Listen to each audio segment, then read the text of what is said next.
Сейит Атамбаев, Сооронбай Шарипович, сиз да сотко чейин жашайсыз деген үмүттөбүз. Кыргыз Республикасынын экс-президенти Сооронбай Жээнбеков 63 жашка толду. Бул тууралуу мурунку президент Алмазбек Атамбаевдин уулу Сейит Атамбаев Facebook баракчасына куттуктоо жазып чыкты. Бүгүн бир кызык дата бар. Кыргызстандын экс-президенти Сооронбай Жээнбеков туулган күнүн белгилеп жатат.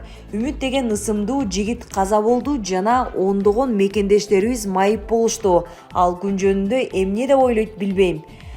Мүмкүн ал өзүнүн бийлигин жеке коопсуздугуна пайдалуу түрдө алмаштырып алганына сүйүнгөн чыгар. Анын күнөөсү менен анын мурунку достору дагы эле түрмөдө отурушат. Мен жеке эсептешүүнүн жактоочусу эмесмин. Бирок Сооронбай Жээнбековдун көзү тирүү кезинде бүтүндөй Кыргызстанга анын ким экенин, эмне кылганын көрсөткөн сот процессине баарына чын дилимден ишенем. Бул өлкөнүн социалдык өнүгүүсү үчүн абдан маанилүү. Сооронбай Шарипович, сизди эстейбиз. Эгер көзү тирүүсүндө андай сот жаралбай, тарых соту сени соттосо, муну да эстен чыгарба. Эртеби кечпи ар бир адамдын башына келе турган сот жөнүндө да. Такыбалыгыңарды мактаганды абдан жакшы көрчү элеңер, бирок жараткан экижүздүүлүктү жактырбайт, деп жазган Сейитбек Атамбаев. Булак аргумент чекиткейжи. Бишкекке жааган киргилт кар. Кыргызгидромет эмне дейт? Социалдык тармак колдонуучулары бозомтук өңдөгү кардын жаашы боюнча түрдүү пикирлерди айтып жатышат. Көпчүлүк муну калааны каптаган кара түтүнгө байланыштырышууда. Бишкекте бозомтук түстөгү киргилт кар жаап жатат. Шаардыктар түштөн кийин жай баштаган кардын өңү ак эмес экенин байкашкан. Социалдык тармактын колдонуучулары кардан кийин кийимдеринде кир тактар пайда боло баштаганын жазып чыгышты. Айрым интернет колдонуучулар бул Бишкектеги жылытуу мезгили башталган учурдагы кадимки көрүнүш экенин айтса, айрымдар Өзбекстанда болгон бороондун чаңы бизге да келди деген пикирди ортого салышты.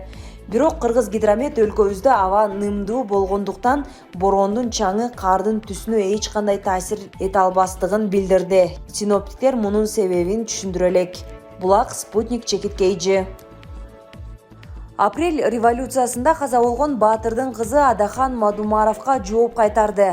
Баатырлар үмүтү бейөкмөт уюмунун тең төрагасы. Апрель ыңкылабында каза болгон кыргыз жаранынын кызы Айчүрөк Камаева Бүтүн Кыргызстан партиясынын лидери Адахан Мадумаровго жооп берди.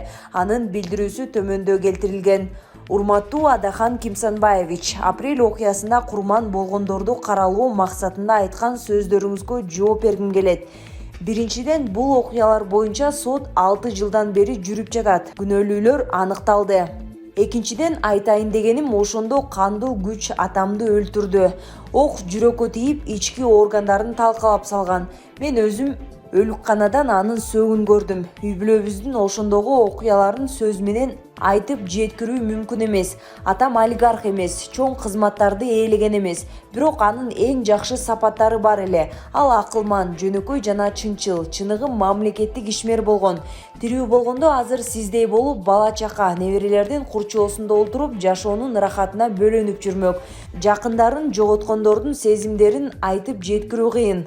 Адам бир нерсе айтуудан мурун сөзүнө жооп бериши керек. Шейит болуп каза болгондорго жаман сөз айтууга моралдык укугуңуз жок. Сиз бул адамдардын катарында болгон эмессиз. Же сиз ошол күнү жакындарыңызды жоготтуңузбу? Ушунча жылдан бери бийликти колго алам деп жүрдүңүз. Эл сизди колдобой жатат. Эми айласыздан Канкор Бакиевдин жактоочуларынын колдоосун алууга аракет кылып жатасыңар. Биз сиздин чириген долбооруңузду түшүнөбүз.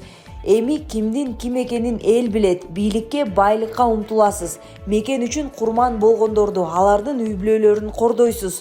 Бирок бул кадамдар сизди жакшылыкка алып барбайт. Бир нерсе айтуудан мурун ойлонуңуз. Адахан жылдар өтсө да акылман болбоду деп эл бекер айтпайт.